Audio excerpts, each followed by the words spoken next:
स्पष्ट आहे. माझे शब्द आणि त्यांचे शब्द कदाचित तुम्हाला याची सांगड कशी लागते तुम्हाला मी आता सांगतो.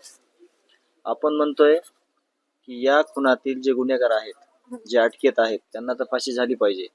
पण यांना कोणी म्हणजे यांना पाठबळ कुणाचं आहे, हे कुणाचे कार्यकर्ते आहेत, यांचे कुणाशी संबंध आहेत, या सगळ्या आरोपीला म्हणतोय आपण. जे निर्दोष आहेत त्यांना नाही, आरोपीला फाशीची शिक्षा झाली पाहिजे, आम्हाला न्याय मिळाला पाहिजे. त्याच भूमिकेमध्ये हे जे अंजलीताई दमनी यांनी आता आरोप केलेले आहेत, तर त्याचे पुरावे दिलेले आहेत, तर ते पण न्याय मागत आहेत ना. ते पण ते पुरावे दिलेत, त्याच्यावर जी कारवाई आहे, जर कोणी दोषी असेल त्याच्यात तर त्याच्यावरच कारवाई होणार आहे ना. निर्दोष लोकांवर कारवाई करा असं कोण म्हणत नाहीये.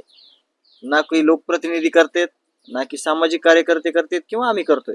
आम्ही आरोपीला जशी फाशी द्या म्हणतोय, ज्यांनी खंडने मागितल्या, ज्यांनी खून केले, ज्यांनी अपहरण केले, त्याचप्रमाणे अंजलीताईने जे आज आरोप केलेले आहेत त्याची गांभीर्यानं दखल घेऊन त्याच्यावर कारवाई झाली पाहिजे.